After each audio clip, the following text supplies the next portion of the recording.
आइए। हेलो दोस्तों, आप लोग का स्वागत है हमारे यूट्यूब चैनल पे अनूप सर मैथ मस्ती पे। तो आज हम लोग पढ़ेंगे थोड़ा सा। देखिए, यूपी बोर्ड के लिए सबसे बढ़िया है, क्वेश्चन बार बार ये पूछता है। ठीक, तो आप लोग कृपया करके इसे ध्यान से पढ़ लें ताकि 4 नंबर मिल जाए आप लोगों को। बढ़िया से पढ़ लेंगे तो ठीक रहेगा। देखिए, कह रहा है कि के किस मान के लिए, के किस मान के लिए समीकरण 3x माइनस वाई और प्लस का 8 बराबर 0 और 6x और माइनस का के वाई बराबर माइनस का 16 समपाती रेखाएं निरूपित करते हैं। लास्ट में क्या पूछा है? समपाती रेखाएं निरूपित करते हैं। तो उसके लिए ये आप लोग देख लीजिए और लिख लीजिएगा, नहीं तो जिसके पास नहीं लिखने के लिए रहेगा स्क्रीनशॉट ले लेगा। ठीक, समझ में आ रहा है? तो क्या दिया है पहला कि यदि a1/a2 not equal to b1/b2, मतलब समझिएगा कि a1/a2 बराबर नहीं है b1/b2 के, तो केवल एक हल होगा और रेखाएं क्या होगी? प्रतिच्छेद होगी। दूसरा में दिया है कि यदि a1/a2 बराबर b1/b2 not equal to c1/c2, मतलब कि a1/a2 और बराबर b1/b2 के नहीं है c1/c2। कोई हल नहीं है, रेखाएं क्या है? समांतर हैं। अब देखो क्या दिया है कि यदि a1/a2 बराबर b1/b2 बराबर c1/c2 अनंत हल है, रेखाएं क्या है? संपाती हैं। दोनों को अगर जो हम हल कर रहे हैं, अगर जो ऐसे है तो a1/a2 बराबर b1/b2 को हल कर रहे हैं तो हमारा आंसर मान लो कि 4 आ रहा है चाहे 5 आ रहा है, तो b1/b2 बराबर c1/c2 हल करेंगे तो उतना ही आंसर आना चाहिए। तो क्या होगा? रेखाएं अनंत हल होंगे, रेखाएं क्या होंगे? संपाती होंगे। तो चलो सवाल को हल किया जाए और देखा जाए। ठीक,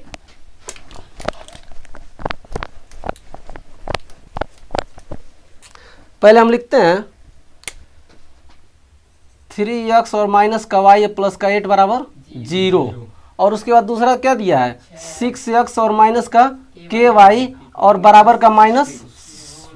अब देखो, एक थोड़ा सा आप लोग ये ध्यान दीजिएगा कि ये नहीं इसी पे हम निकाल लें a1/a2 b1/b2 c1/, ये हमारा समीकरण है, लेकिन इसको बनाना पड़ेगा क्योंकि बराबर में 0 दिया है। तो हम क्या करेंगे? प्लस 8 है, उसको पक्षांतर कर देंगे तो हमारा पहला समीकरण बनेगा। देखो कैसे, देखिए 3x और माइनस का y और बराबर का प्लस है, पक्षांतर करेंगे तो क्या हो जाएगा?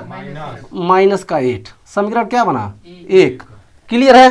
और दूसरा समीकरण हमारा बन के फिट है, इसको तो बनाना नहीं है। तो क्या लिखेंगे? 6x और माइनस का के वाई और बराबर माइनस 16। समीकरण क्या बना? 2। अब देखो हम निकालेंगे a1/a2, समझ रहे हो? तो a1 क्या है? 3 है, तो a1 बराबर क्या हो जाएगा? 3। और a1/a2 होता है ना, उसके बाद पहले b1 निकाल लो। तो b1 क्या है?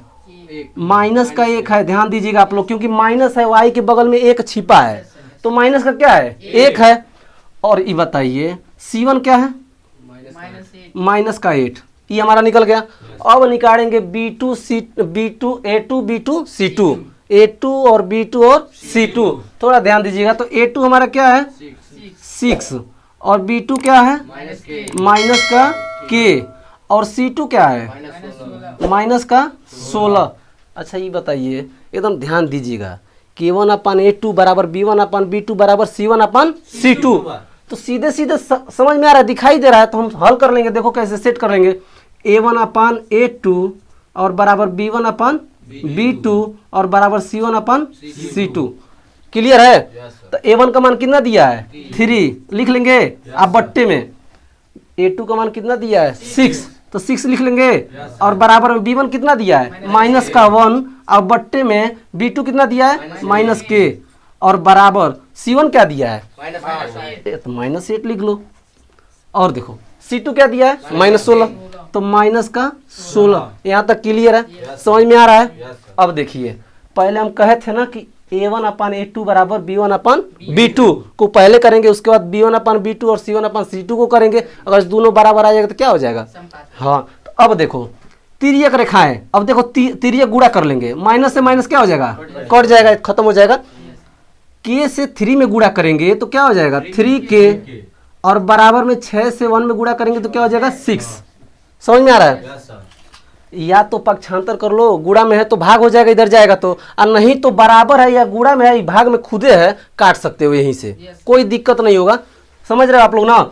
तो 3 दूना 6, तक के का हमारा कितना मान निकला? 2। यहाँ तक क्लियर है? थोड़ा इसको भी चेक ये आंसर हो जाएगा मेरा यहीं पे, समझ रहे हैं आप लोग ना। लेकिन एक बार और इसको भी चेक कर लिया जाए तो ये माइनस से माइनस क्या हो जाएगा, कैंसिल, और लिखेंगे 1/k और बराबर में 8/16। यहाँ तक क्लियर है। देखो इससे इसमें गुणा करेंगे इसी से, क्योंकि बराबर बीच में रहता है, तिर्यक गुणा होता है, तिर्यक गुणा, समझ में आ रहा है ना। तो 8 से जब k में गुणा करेंगे तो क्या हो जाएगा 8k और बराबर 16 कम 16, 8 दूना k बराबर, क्लियर है। यहाँ तक समझ में आ रहा है ना। तो हमारा ये जब आएगा तो आंसर, अब ध्यान देना थोड़ा सा, जब यहाँ कंसेप्ट थोड़ा सा देखना आप लोग कि यहाँ दिक्कत ना हो आप लोग को। पहले क्वेश्चन को बढ़िया से आप लोग पढ़िएगा और पक्का ये समझ लीजिएगा कि यूपी बोर्ड में हमेशा पूछता है और 4 नंबर का आएगा तो आएगा, समझ में आ रहा है ना। कभी कभी ये भी बहुविकल्पी में पूछ देता है तो 2 नंबर का आ जाएगा, 1 नंबर का आ जाता है, लेकिन ये तो जरूर पूछेगा। इसे आप लोग क्लियर कर लीजिएगा क्योंकि यूपी बोर्ड के लिए तो सबसे बढ़िया है। और अगले वीडियो में छोड़ूंगा एक सवाल और, अगले वीडियो में मैं एक सवाल और छोड़ूंगा रैखिक युग्म को, वो भी इम्पोर्टेंट है। उसके अगले वीडियो में मैं और छोड़ूंगा बारंबारता, वो भी बेस्ट है, समझ में आ रहा है ना। तो इसको आप लोग समझ लीजिएगा, ध्यान से देखिएगा और समझिएगा बढ़िया से कैसे समीकरण को हल करना है, कैसे नहीं हल करना है, नहीं तो दिक्कत हो जाएंगी। और बोर्ड पेपर है क्योंकि मैथ है, दिक्कत होता है, समझ में आ रहा है ना। ठीक है।